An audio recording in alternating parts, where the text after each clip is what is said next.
Okay, so now we are in Iso Potkästi podcast third episode, and we are doing this in English this time. So my name is Erkki Pöytäniemi, and with me here is Maria Nuora. And how are you arriving in this session, Maria? I'm not feeling so well. I think I'm a bit sick, but I try to manage to do this. And how are you? I'm quite well. I was a little bit outside today, and then a little bit, how should I say, a little bit stressed in a way about this episode because it's quite big, so how to keep it together and for it not to become too long. But let's see how we can manage. What are we doing today? So this episode relates to my permaculture diploma. So in the portfolio there should be 10 designs. This is number 8, and it is this podcast which is the design. So this is a Potkästi podcast, which we will normally do in Finnish. So therefore, natural to do the presentation of this design as a podcast. And we're doing it in English because my mentor does not speak Finnish, so we have to do it in a language he understands. I think this episode should be understandable just listening, or that's the aim at least, but I will be sharing my screen for it to be easier for my mentor to see what we're talking about. So what are the main aspects of this design? At this point, I will share my screen. I hope you can see. So normally when we're presenting a design, we want to see here's my name. I'm the apprentice in this case. The dates of starting the diploma process, completion, I suppose, today. And the design has been implemented. We'll talk about that. And I will add a link to the YouTube channel of this presentation. I cannot do it before we have done the presentation. This design is not land-based, and it falls into the category of education and culture. As a design framework, I'm using Design Web. Some of the tools I'm using, actually Design Web itself is also a tool. I'm using also permaculture ethics to state the vision, mission, aim, using zones, and I'm using systems, functions, elements, analysis. I'm using both Holmgren and Mollison principles, and I need to correct that. And this, what we're looking at, is done on Obsidian or XCaliDraw plugin in Obsidian to draw this design. The name of my tutor or mentor is Andreas Jonsson.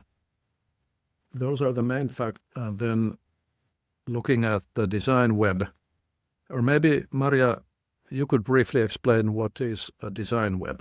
Okay.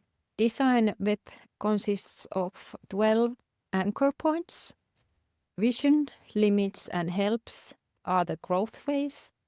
Patterns, ideas, principles are the exploratory phase, and then productive phase is integration, action, and momentum. And then last we have a reflective phase, appreciation, reflection, and pause. And this is coming from systems thinking. And usually this design frame is used in social designs. It's made for social designs, and it was created by Luby McNamara. And you can read more about that in her book, People and Permaculture. Maybe we get more deeper in the anchor points in your presentation of the design.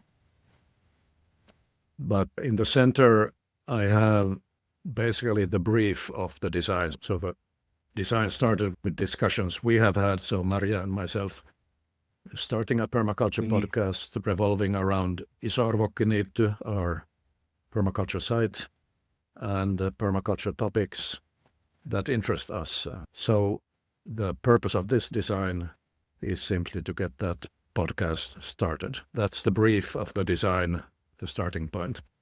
From there, I've started thinking about it using design web, and that hopping from one anchor point to another kind of mind map style, developing the idea. And I have marked with numbers the order of my thoughts. So basically, I started with the ideas, well, create a permaculture podcast. That's the idea we're talking about here.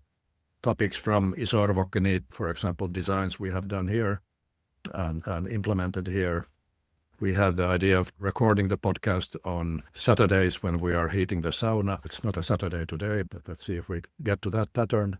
We even had the idea of involving our grandchildren in this. And then initially it's a discussion between the two of us, but for sure later we can invite guests. And mostly it's going to be in Finnish because we feel that there's a lot of permaculture content out there in English, but there's a lack of content in English, so it makes more sense to do it in Finnish. And then I have jumped into vision and then principles, patterns, and so forth. So that's the rough order how I have been hopping around, but of course, as I said, going back and forth. So if we look at the vision, which of course is pretty important in any design, the purpose here is to link this design to my vision about permaculture and permaculture lifestyle or permaculture learning path. Maria's vision as well, because we're doing the podcast together, and our vision about Isarvokkeni. I have put those visions up here. There's the Isarvokkeni statement of purpose, my quality of life statement, my mission statement, and Maria's vision, which you expressed in your first diploma pathway design, pathway to sustainable living was the broad vision. And then in your storytelling design, which actually links closely to this one because podcasting is about storytelling, you had these visions. And with the red arrows pointing to things in these visions and missions, we have expressed that we actually want to do this. So there's in here, act in open interaction with our surrounding society, striving for ecological balance, community and connectedness. Podcast is about connecting. Here in my mission, I want to be a permaculture teacher and mentor and a sociocracy facilitator and trainer in order to advocate, promote and develop permaculture and the permaculture movement primarily in Finland. So that's also a reason to communicate. And in your vision, sharing with other people and my community, find ways to share and inspire people with my story. So those are in our visions and missions statements that kind of justify this idea of starting a podcast. And then principle, there are a collection of Holmgren and Mollison principles here, from which I'm picking some ideas how to implement the podcast. And then, of course, there is the permaculture ethics as well, which is something we want to be talking about. And actually, we did talk about it already in the episode 2. And then I also picked one principle from Donella Meadows' Thinking in Systems, because I think it's really relevant to podcasting. Use language with care and enrich it with systems. So basically the idea there is to use the words that we want people to understand and act on. So there's a lot of important words here in permaculture, and permaculture is very, so we need to use those words and help people understand those words and act on them. That's how we can change the world, because we can only see things we have words for, and we can only act on things we have words for. So all these ideas are affecting the content of the podcast. Then we have patterns. So there should be a template and structure to follow, so we don't need to invent it every time. Then there's the idea of doing this once a month, and recording once a month. For example, the last Saturday of the month, we should change perspectives so that we take care that we are not always talking from the same perspective. So one person will be action, so what have we done, and related to our design. Most of the designs are implemented, so how have we implemented them? What's going on? Then there's the perspective of inspiration and appreciation. So what are we inspired about? Those that can bring in topics and then the reflective share knowledge, for example, permaculture design methods, frameworks, tools, and so forth, or other related knowledge. Then there's the pattern visitors and no visitors. We're starting with no visitors. Cover permaculture ethics, also a pattern. So those are feeding into what we will be talking about. Help. We have equipment, not everything we needed, but a lot of it. I thought we had software, but actually I ended up choosing something else than what is proposed here. Thijs, who is a Danish friend of ours who has a podcast, and I had a discussion, quite brief actually, but it was helpful to get some idea in the very early stage of thinking about the podcast. So what limits? I haven't apparently thought that there is a lot of limits. Maybe I missed some. Time is for sure a limit because of planning an episode and recording it, and then post-production, so editing it and publishing it. Then there is integration, which basically means how to, those are the plans, what to do. One of those is the technical solutions we need, and then the team doing the outlines, doing a rough plan of the 10 first pod episodes, tools I'm using here in this design. So these can be considered integration points. And maybe a few words about the technical solutions. Took some time to figure out how I want to do this, or it depends on the situation, what are the correct solutions. So you need some equipment, and I'm sitting here with a microphone. But what you need depends on what is the situation. We're both of us sitting at our computers, so that's one situation. And other situation could be doing solo, which is of course the simplest situation technically. You're doing it solo, you have your computer and you have a USB mic.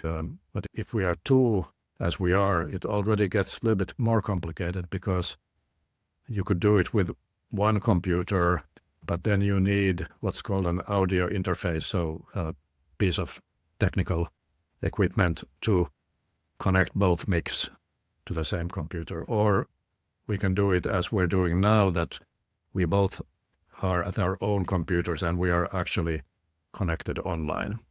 So by doing that, we could avoid this audio interface. And then again, it changes if we have guests externally online or visiting us, so situations that. But now we're starting with this setup that we are both at our own computers. And Maria actually doesn't have a real mic. We only had one mic, so I have it, and the other one is coming from the web shop. Then there's the podcast editing and recording software, so there's an endless number of those available. Studying those, I concluded there's a couple of things that I wanted to have. Multi-track audio editing is one. Otherwise, it's almost impossible to edit if different speakers are on the same audio track. Then you cannot edit them separately. Remote recording, I think, is a must.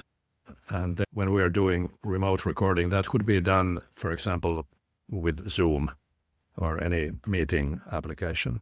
But then you are recording what comes through to this end. So if there's a network problem, you get a broken picture, broken audio. In this case, what we're using, the recording is happening at our computers. So even if the connection is bad, the audio and the video quality will not be affected. And then there's the artificial intelligence that almost all these softwares use nowadays. And that's something one can be really critical about. But on the other hand, it's really helpful in terms of post-production. And then a little bit about the company backgrounds of these software companies. For example, discarded one of them because of connection to Israel, which I didn't appreciate. So then I didn't choose that one. And ended up testing a software called Descript, which is what we're using, and then Squadcast, which we are recording on right now. And then after that, when you have recorded, you have edited, you have the ready thing, you have to upload it somewhere on a podcast platform. So you need to choose where to go. You need a podcast hosting site. And again, there's a lot of alternatives, but the two big ones are Buzzsprout and Podbean. I chose Buzzsprout. Not that there was really anything wrong with Podbean. I think the main difference when registering in was that Podbean didn't ask for my language and where I'm from, and Buzzsprout did. So then I thought it's more localized when it actually, at least interested in where I am. And then we can upload these into our own website, and we can upload them in YouTube. And actually that's where the video version goes, the Buzzsprout, which then connects it to Spotify and Apple Podcast and whatever. Those are audio files, and the video file goes into YouTube. And then the last technical thing, which I haven't really implemented yet, is the feedback channels. Whatever you do, you want to have feedback to understand how it went. So you need to have some channels for that. And that's going to be a little bit fragmented because there's not only one channel. We actually had already one comment on YouTube. They can comment on Spotify. They can comment on our Facebook page. They can send us email. They can comment on Instagram. Maybe we could use the Permaculture Association Discord channel even for discussions about the podcast content. Are there any simpler solutions, really? If you're doing purely audio, you could record on GarageBand, which is a free audio. Everybody who has an Apple has it on the computer, and that's free computer. But then you get only one track. You don't get the video. I mentioned the Zoom. That would also be a free solution, but then you don't get the quality of the audio, and people don't want to listen to bad quality. It's in a way more important than the content, because people won't listen to the content if the audio is bad. So that's why I wanted to do it properly, so to say. It became quite complicated after all. But yeah, how do we proceed now?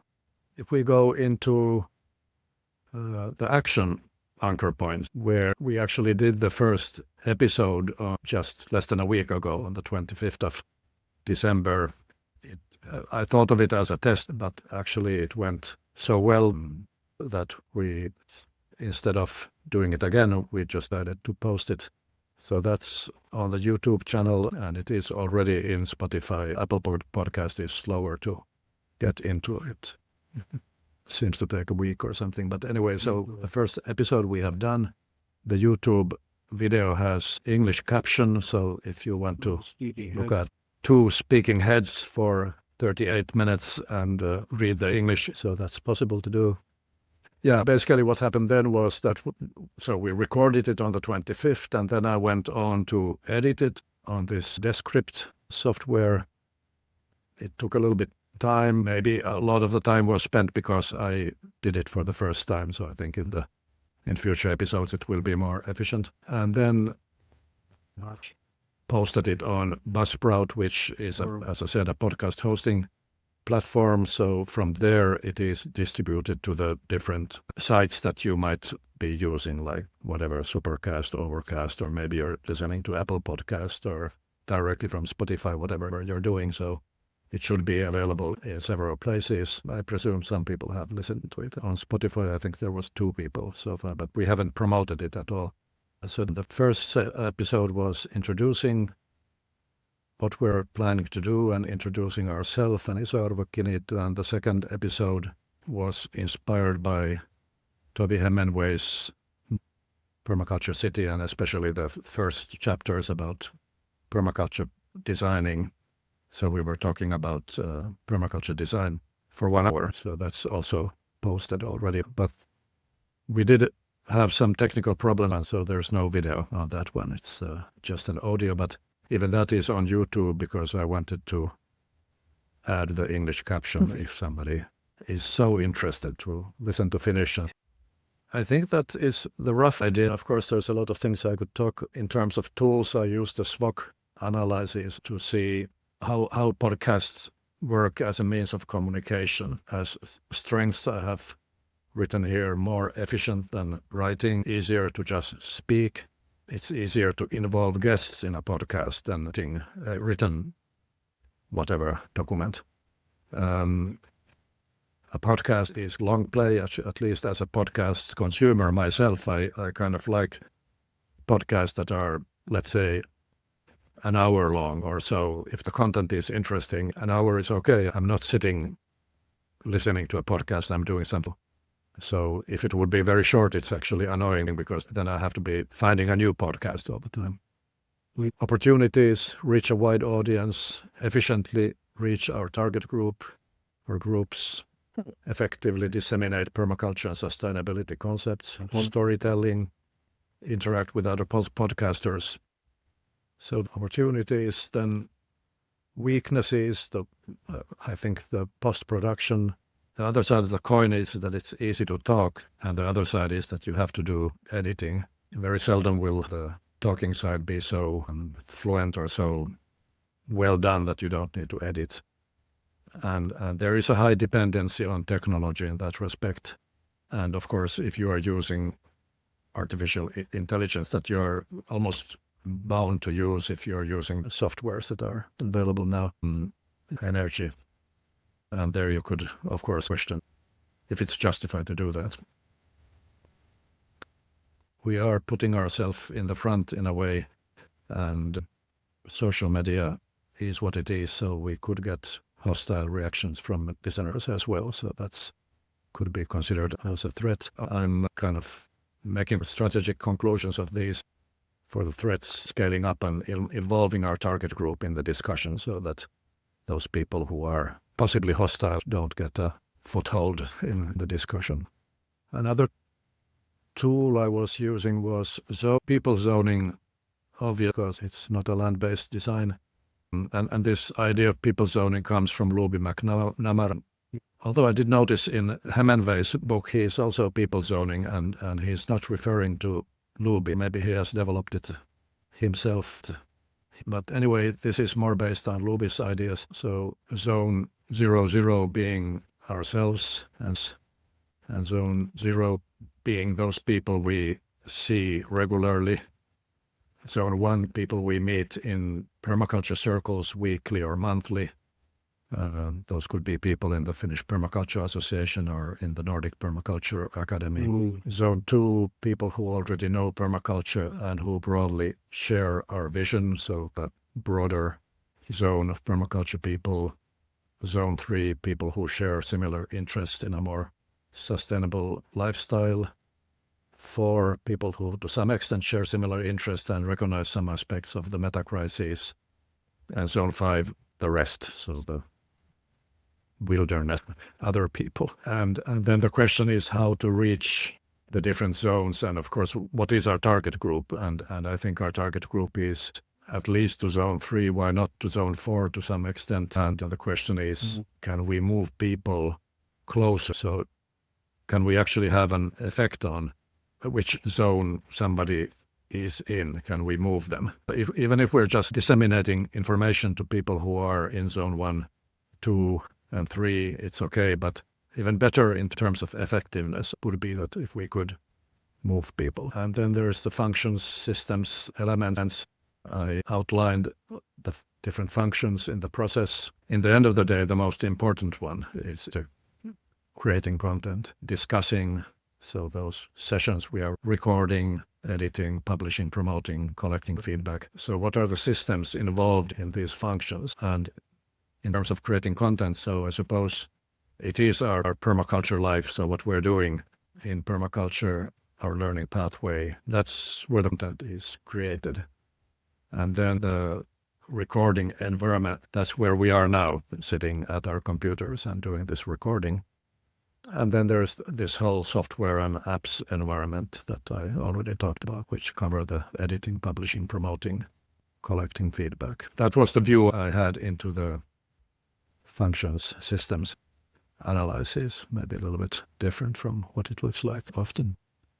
That's the design. I haven't covered all, obviously, but maybe you have some questions or comments at this point. I was starting to think about the design principles and also ethics. I think the ethics is there in the vision.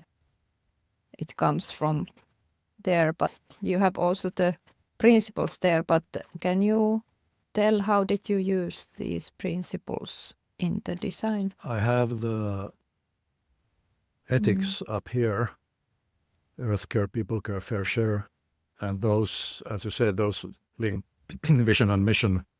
So in terms of earth care, the podcast advocates earth care and helps and inspires people to act in their own lives.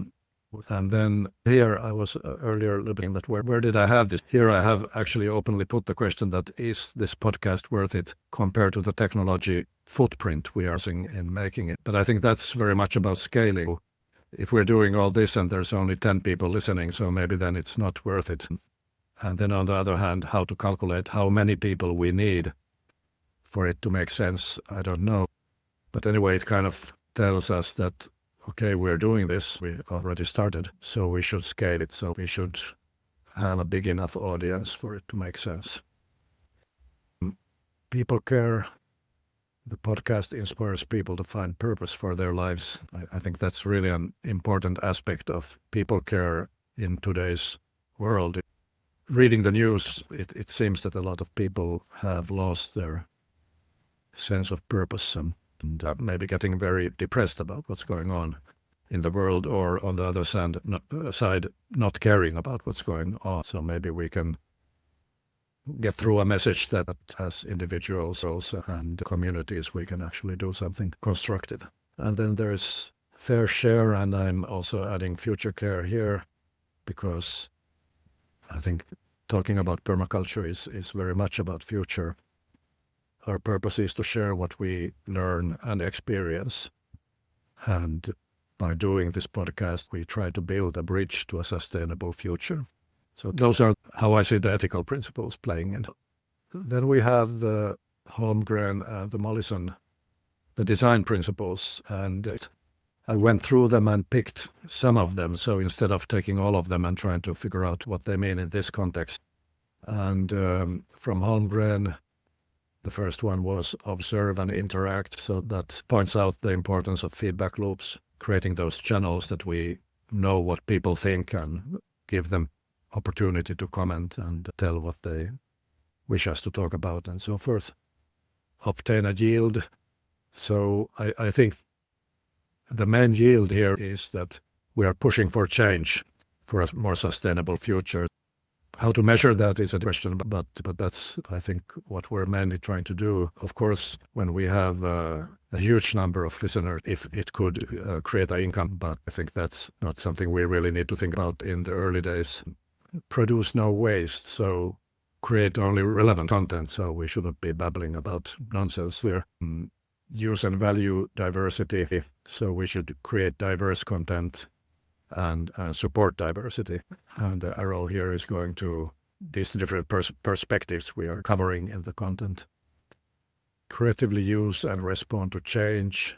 So instead of just sitting in our permaculture bubble, we should react to what is happening in society and give perspectives to those things from a permaculture or our own perspective.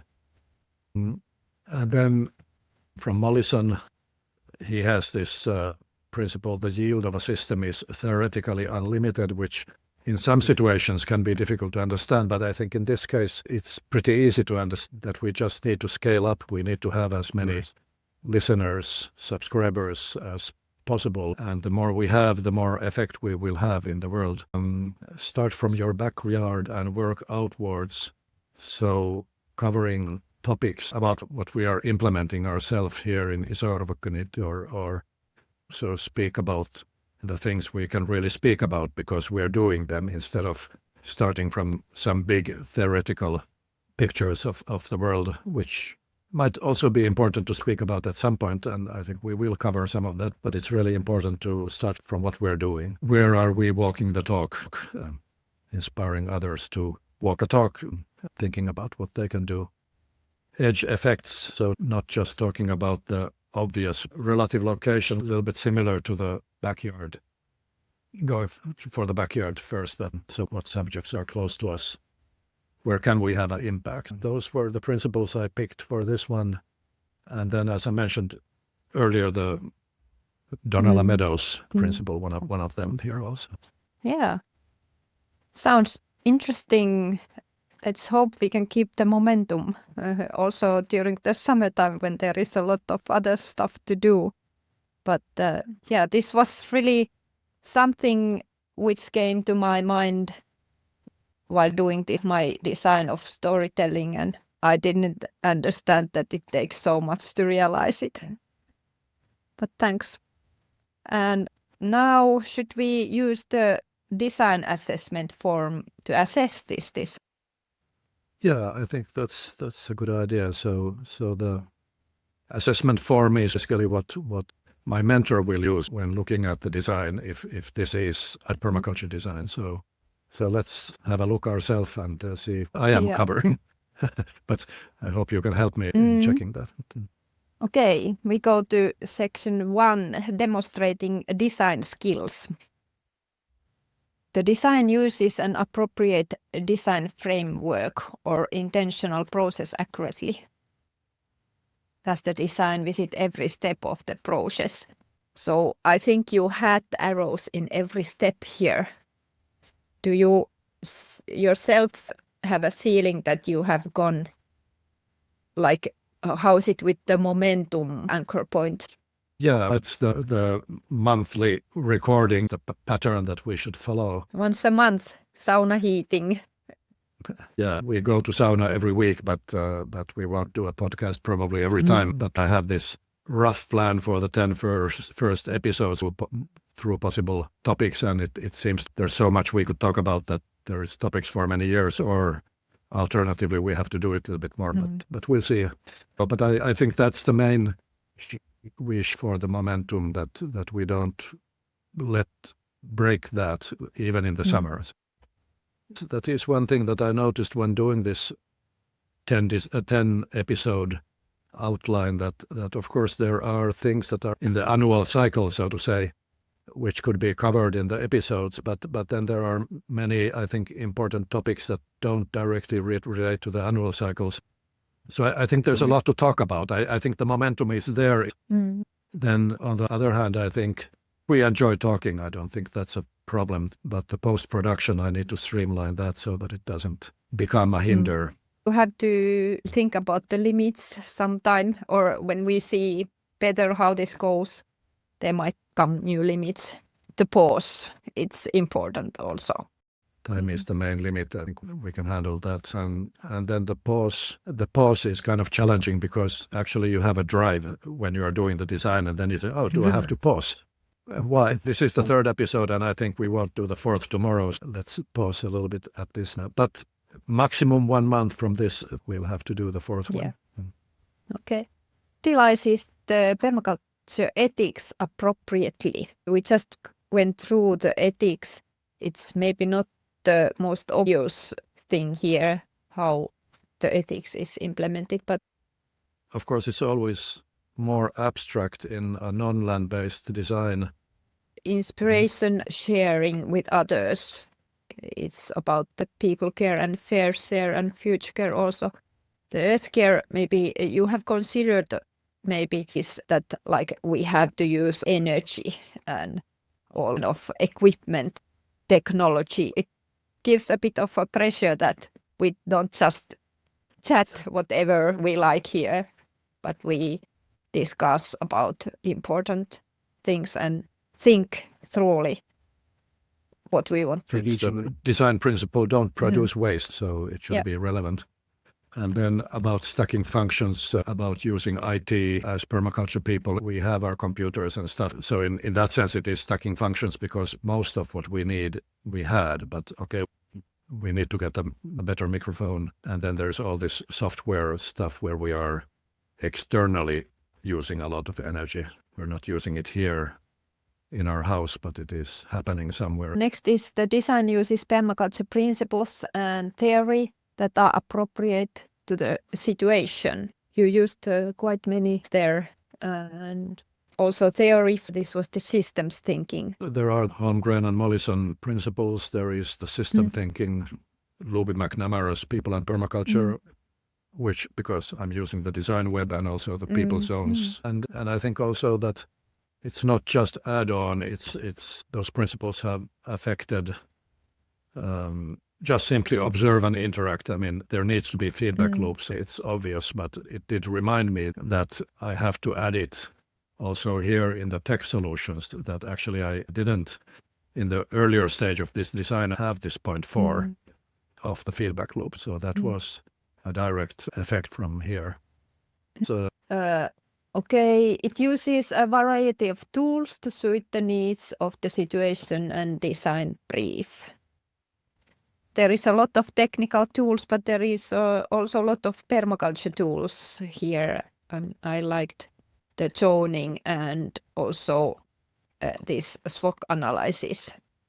It creates the whole picture of this, what we are doing. yeah, of course, there could have been other tools as well, but I feel that the design web itself is such a powerful tool that it kind of eliminates the need to use some of the other tools that you would maybe need in a linear framework. The design is intelligible, coherent, and effective, meeting the client's needs. Who is the client? The listeners. I suppose there's many levels to that as well. You could maybe even use the people zoning to analyze that. At least our needs. It's meeting because we are doing the podcast and it works quite well. Are the needs? I think a need that is discussed a lot is permaculture content in Finnish, and that people who I would say in zone 2 and zone 3 have expressed need in different discussions, that there's a lack of content in Finnish. People filling that need. Already looked at the podcasts and we'll see in the future how popular are they. And we can of course adjust. The documentation is appropriate to present to the clients and others. I hope this podcast is appropriate. Yeah, I hope so. I think it's an interesting way to do a presentation. So pleased in that sense. Maybe we should still go through. There is this applying permaculture design for designs using a design web. If you just say a few words, what has gone well, or if there could have been done something differently about vision, what qualities did the vision have? Was it specific, grounded, ambitious? So what was the vision? Maybe I could have condensed it, because here I'm actually falling back on the vision I have stated in my diploma pathway in the zone 00 design, and the quality of life statement and the vision, they come also from there.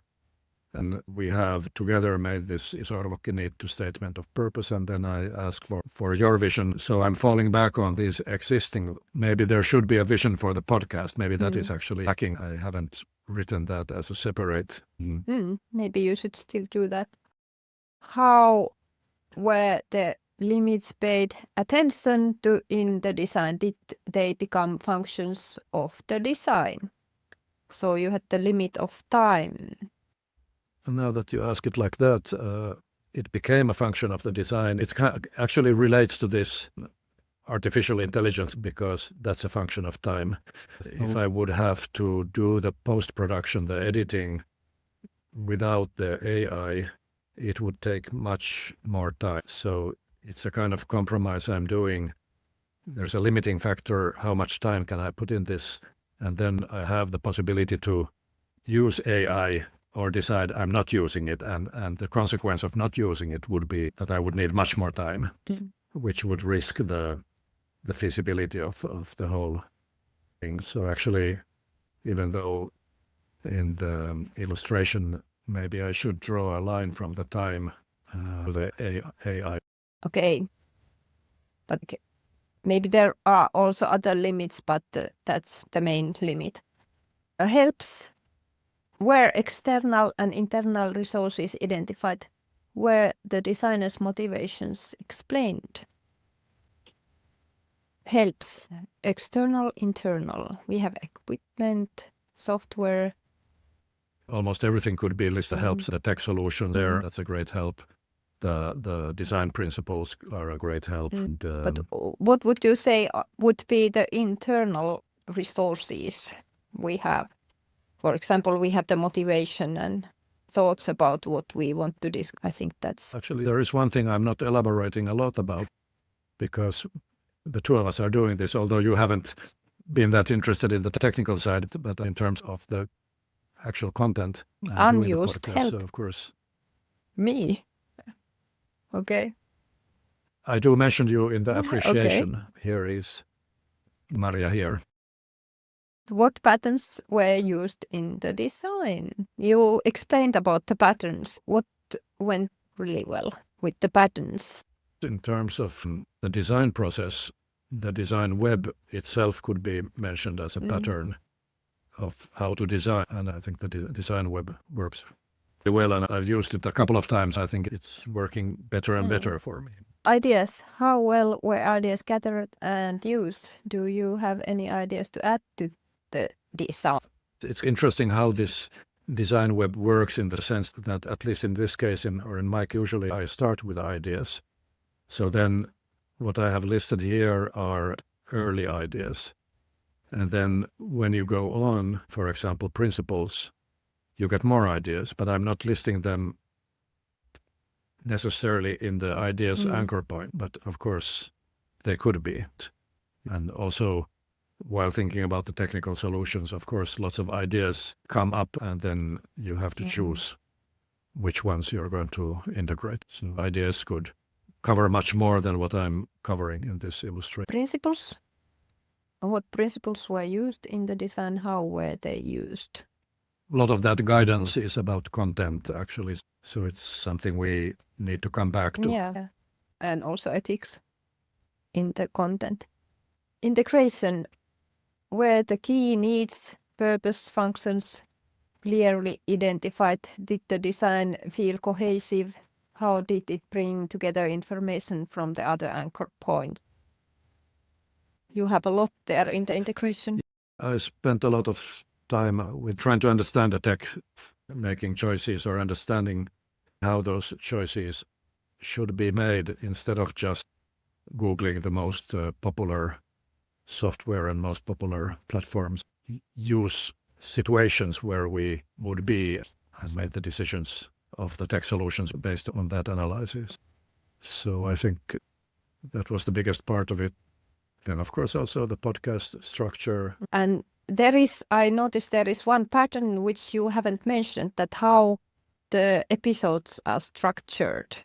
There is some sociocracy because you have used it in the ideas or helps. Maybe help. It's a good help for the structure. There is so many different aspects in doing podcast that it's not easy to put in one sign. Yeah, there could have been a separate design about the tech solutions and then a separate design about the content. But actually, I'm not sure if the tech solutions would be a permaculture design as a standalone design, because the question of regenerating resources wouldn't be answered with just a tech solution. The tech side is just a tool. Yeah, but we had the need for technology and purpose and like whole thing of doing podcast is working. So I think it's quite well covered. Yeah. And action, how are the plans laid out?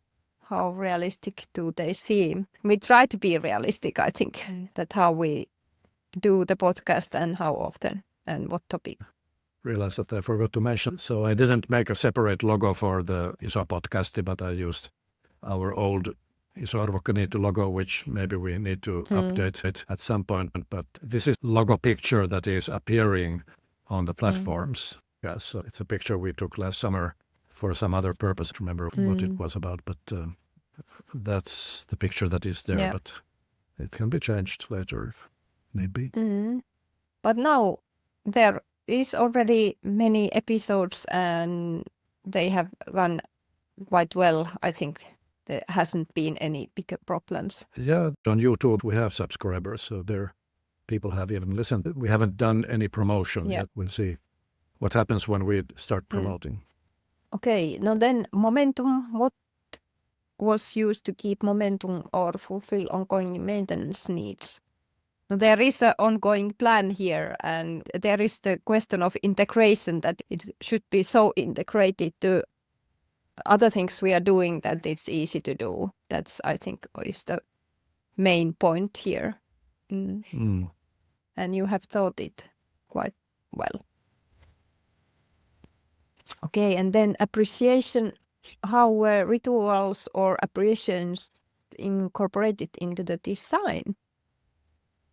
Well, I wasn't really thinking about rituals in this case. Appreciation. Mentioning that we are doing it together, so that's a great appreciation. It would be really boring to do it solo. I had to appreciate you because I think this was my idea in the beginning, and I told about it to you, and now you are doing a diploma design about it. But we should maybe have the appreciations also in the future here, so that it's part of the process. And then the other appreciation is that there is amazing software available for doing this. To plan a small ceremony and a reflection within the design. How was the current situation being reflected? There are several points I've been reflecting on. So one was vision, mission, aim. So the visions and missions and quality of life statement I mentioned here. So I'm pointing out where those are connected or created with this design. So that was one thing I was reflecting. Then actually there is the goal stated in the brief. The purpose of this design is to get the podcast started. So here we can say, done, we did it. Then there's the reflection of the permaculture ethics we discussed about earlier. Then there's a reflection of the design, using the design web. I think it worked really well. I'm using Obsidian again and Excalidraw plugin, so that works. And because the plan was to present the design as a podcast, I haven't actually written much outside this design web illustration. The documents for the outlines of the 3 episodes and then the 10 episode plan, those are, I think, the only text I have outside of this design web. And then there's a reflection about the tools. And while design web was the framework, but I think it was also the most important tool for this design. Pause. How did the ideas for pause enhance the design meet any of the functions? I started this design on the 22nd of December, and today is the 30th of December, so I haven't had a pause while doing this. So that has to come afterwards. And usually what happens with a pause is that you get some new reflections about what could be done, probably about content, maybe about the workflow as well. But now there's gonna be a pause after this episode. I still have to edit this episode, the recording, and get it online. Still some work to do. Okay. Section 3, learning from and developing your permaculture practice. The design report includes an evaluation of the designer's effectiveness. I suppose I wrote something about it in this reflection about design web. It worked for me, but I would also say that it was quite effective. Now that I have used design web a couple of times, so I don't need to think so much about how design web is supposed to work. I think I can quite fluently use it. So I think in that respect, this has enhanced my design skills again, and especially using design But web. this is the next point. There is a critical reflection on what you have learned about the design processes, tools, ethics, principles, and theory that you have used. There was many things there. So this was about the design processes. Then there is tools, ethics, principles, and theory. You have some new theory there, which is interesting, about system thinking. And we discussed quite a lot about ethics and principles, I think. But what have you learned about them? Always when you're thinking of the permaculture ethics in different situations, you get different angle points to what the ethics means. I think from an ethics point of view, the main tension in a way is the use of technology, and especially with this AI. question. But that's in almost everything we're doing, that discussion, do we accept this digital world as it is, and if we would decide to get rid of it, we would be in a very separate bubble from everybody else. Design principles. Do you have any reflection on them? This is design number 8. So in the earlier ones, I was mainly focusing on the Holmgren design principles, and now I'm more and more looking at Mollison design principles. Actually, in the episode 2, we were discussing Hemingway's design principles. There are some interesting differences. Maybe looking at Hemingway more closely could be something I could do later. And then the principles coming from Meadows' thinking and systems. So those are quite interesting. And I think this system thinking is something I want to study more. And actually in the next design, my design number 9, will designing myself into the Nordic Permaculture Academy. So there I wanted to use these systems principles. How I approach the functions, systems, elements was kind of affected, I suppose, by those. In permaculture, we are referring to system thinking all the time, but I think there's a need to go deeper in that, in understanding what it actually means. But how about the tools? Was it easy to use, or could you have used maybe some other tools also, or did you have enough tools here? You said that the design web is a tool, but maybe you could use also other tools. I could have obviously used other ones. If you just think of other typical permaculture design tools, McHarg's exclusion tool, actually I did use it. I just didn't think about it at that moment, but when choosing the editing and recording software, actually I chose a couple of criteria that I want the software to fulfill, and thereby I was excluding the ones that didn't. Basically, I think I ended up with only 2 possible ones, and then I just chose one of those. And I think that shows that we are mentally using a lot of tools that we are not maybe naming at that moment, but we are using. Yeah. I think the SWOC is always interesting, and especially using it. Here I didn't draw it as an 8-field SWOC, but I think that's the most interesting way of using a SWOC analysis, is to then not just doing this basic one, but then thinking that what strategic conclusions can you make from the strengths and opportunities and the strengths and threats and the weaknesses and threats. So what can you conclude from those? And that's really the important part. And I mentioned some of that earlier. The main threat I have been able to think about, hostile reactions, how to cope with that if it happens. We have learned things from sociocracy and nonviolent communication that we can use to support positive and constructive discussions about things with people who want to argue. Then the last point is the design shows how design skills and competence have progressed and some next steps for design practice. You mentioned already your next design, but can you tell how skills and competence have progressed? Skills and competence and learning is very much about repetition, and why I suppose we are doing 10 designs in the diploma, that it's proof that we have done designs. We have repeated the process and we have done it in different ways, from using different tools, but also using the same tools repetitively, learning more about how to use them. At the moment, I cannot think of any, big aha thing that came with this design in terms of the skills, but using design web like this and going through the process and getting an implementation as well. I'm going to stop the share and then I'm going to share again. At least we are now quite well equipped to do the podcasts, and we both know what we are doing, a clear picture, and we have a plan how we proceed. So I think it's quite effective what we are doing at the moment with this design. Yeah, And here I want to show what we plan to do.